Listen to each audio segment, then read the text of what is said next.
Hey guys, JB here from Alpha Wolf Consulting, coming to you today with another episode of Stoned As Adventures, where we're doing the rail trail between Maryborough and Hervey Bay, which is quite a nice walk, and it's very beautiful with all the songbirds. And it's a pretty calm track, so I really enjoy it. As you can see, it's just a beautiful long track that goes down the old railway that used to go between Maryborough and Hervey Bay.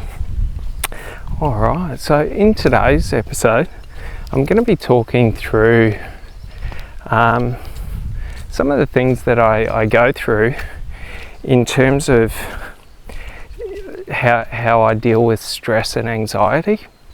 So I'm going to be talking a bit about just different scenarios that can cause stress and sort of what is happening, you know, when we create stress or anxiety within our body, in terms of what is happening psychologically and also what is happening sort of physiologically.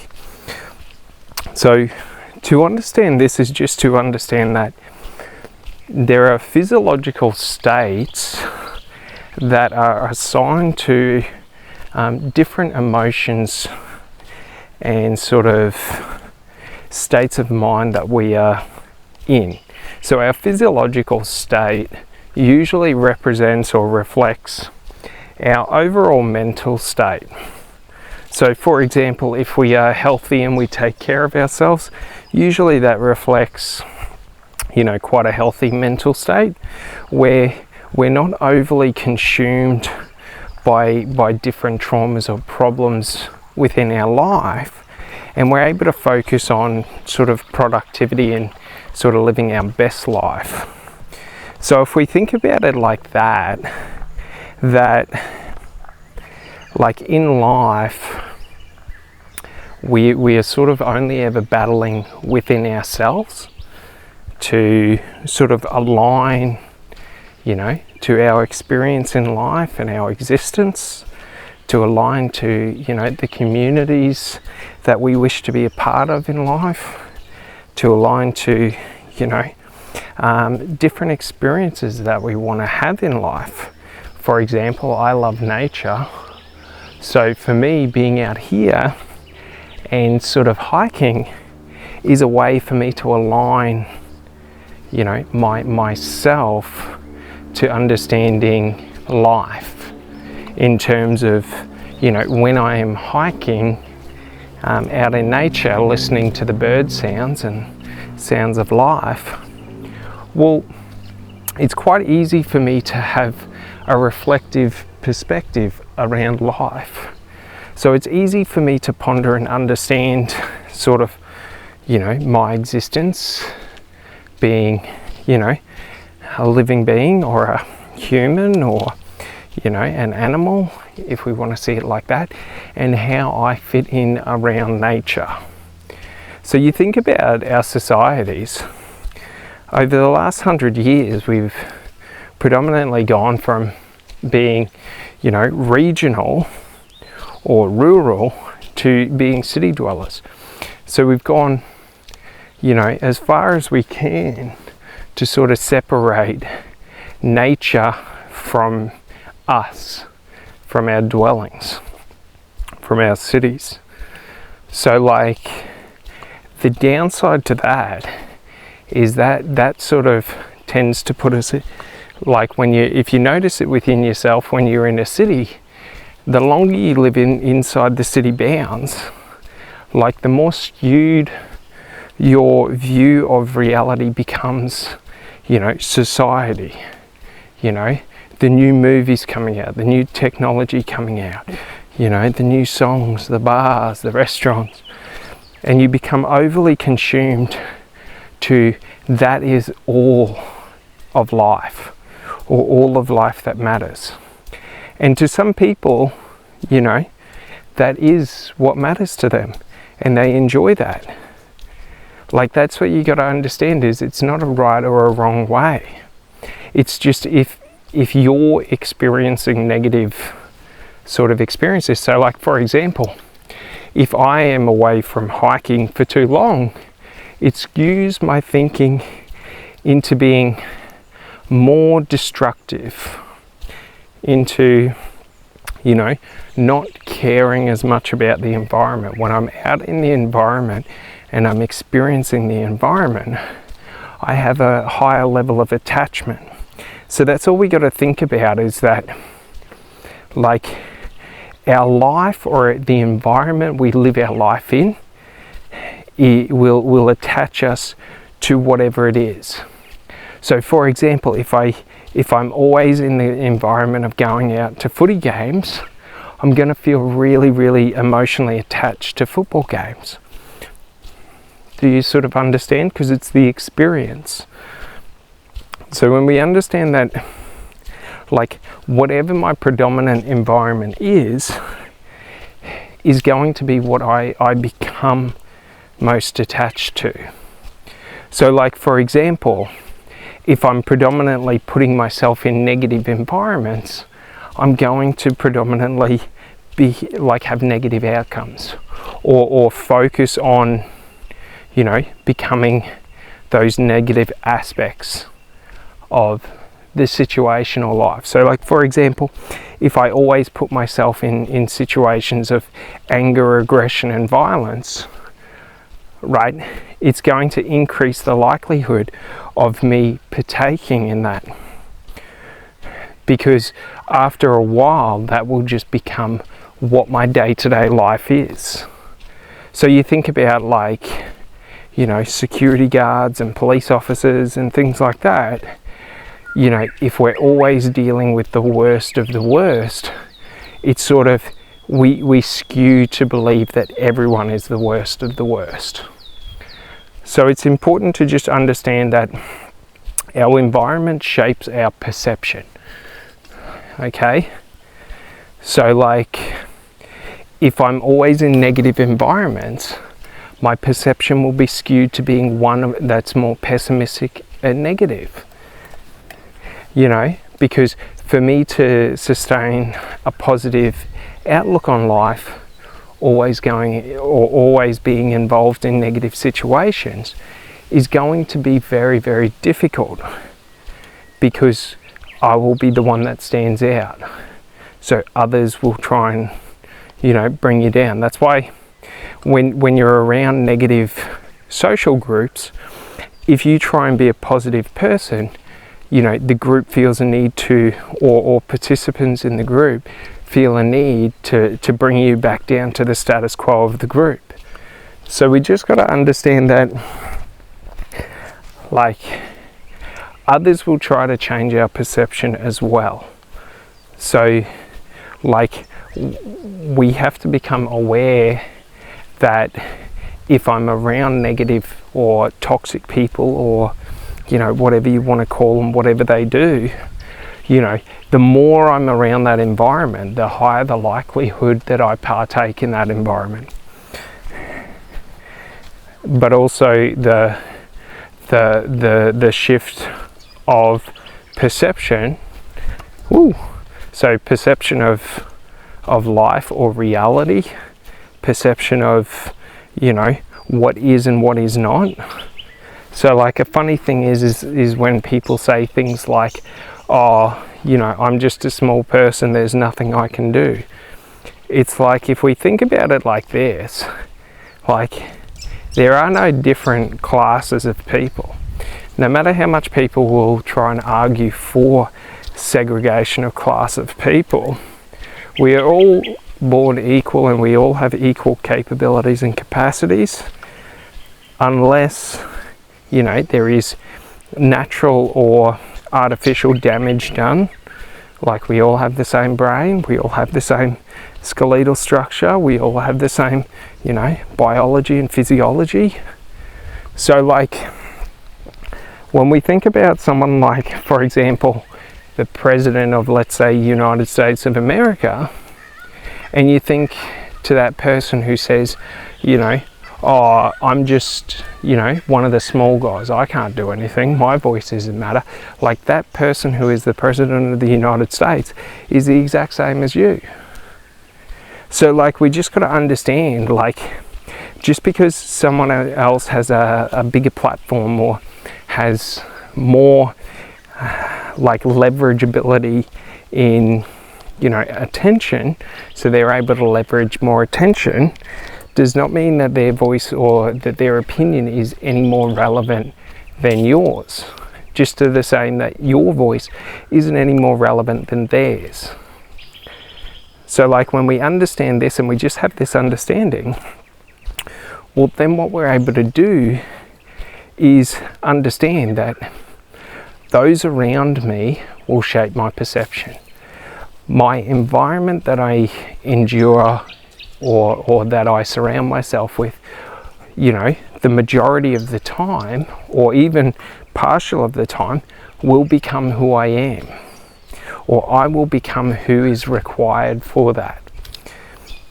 So for example, when we understand this, it's just understanding that if I want to do better in life and I want to increase, you know, whatever it is, my intelligence, if I want to increase, you know, my financial abilities, my understanding, my compassion, like whatever it is, my physical ability, like all I must do is alter my environment and then understand the perception that I'm trying to create and shift. So, you know, so when we understand this, you know, in life, that, you know, when we're in the position of pushing for what we want in life, have you ever noticed that it becomes highly stressful and anxious? Because a lot of people have anxious attachment, where they want something, but the thought of not having it, or the thought of, you know, not being able to get it when they want it, causes anxiety and stress. Well, what happens is, you know, when we go for what we want in life, well, we become highly anxious and stressed about what we are pursuing in life. So to understand this is just to understand that the more I desire and covet something, the more emotional I become at the thought of not having it. So if we think about relationships, when I really, really, really want a relationship to work, I become highly emotional about the outcome. So like, the problem with this is, like, this is just like based on perception. Like, do you understand? The perception that there is a winner and a loser. The perception that there is success and failure.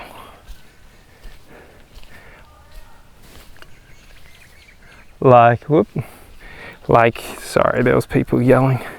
But it's just, in life, there is no winners and there is no losers. It just is what it is. Life is life. Like, you could make arguments that there are winners and losers, but that's irrelevant. Like, if I want something in life, all I must do is get it.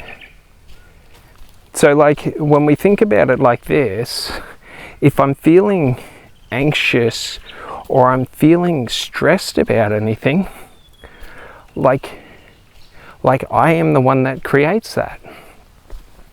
I am the one that is, you know, creating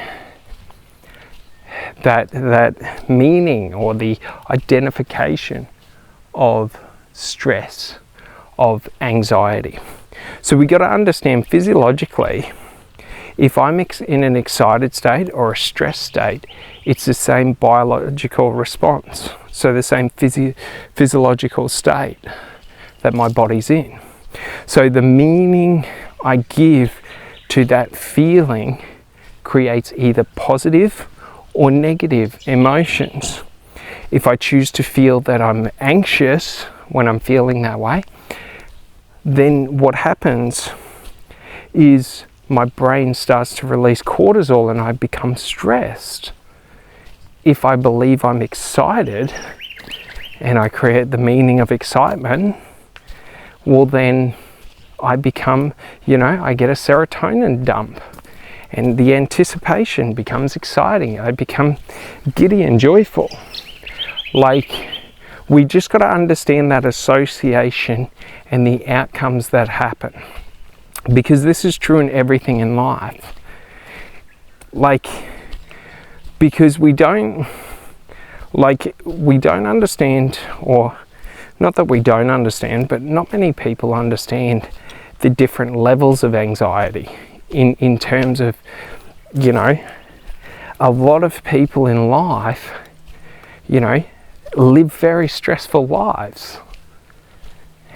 And it's strange because if you talk to these people, their goal in life is to avoid stress. But they create micro stresses because there are fixed outcomes, win or lose, like they create anxiety and try and use anxious emotions to create productivity. But the problem with anxious emotions is it's like if someone puts a gun to your head. At a certain point in time, there is so much you can care that you've got a gun to your head. At a certain point in time, you just stop caring. Like, that's the thing. So when we're using stress to, wow, bloody hell, spider webs. When we're creating or using stress to create motivation or change, so like, for example, using deadlines, using, like creating artificial constraints for when things have to be and all of that. So like, for example, when we're doing this, okay, and trying to use it, like that gun to the head, there's only so much artificial stress that we can use to sort of motivate ourselves, like the whip. We become accustomed to the whip, and we always will, just like we become accustomed to the carrot. So it's sort of like when we only ever use the whip to sort of motivate ourselves, we become desensitized to why we are doing what we are doing, to why, we do like to why we want to achieve the goals that we want to achieve. For example, if you take up study, the goal is to learn. But some let stress of learning outweigh the enjoyment of learning. Like, do you get it? Some people see learning as stressful and some people see it as enjoyable. Like, it's just different frames of mind. Like, it's different perception, but the one who sees it as stressful creates anxiety and anxious attachment leading up to and leading out from the required activity. Whereas the person who is excited and enjoys it will create excitement and release, serotonin and endorphins prior to and leading out from the activity. So one of them, over duration, okay, so over time span, one of them degrades and you have to keep artificially increasing it, and one of them grows. So when we are positive and create positive associations and attachments to tasks that we are looking to do, over duration it becomes easier to do them and we become more productive at doing them. And the reason for this is because we increase the amount of enjoyment, and as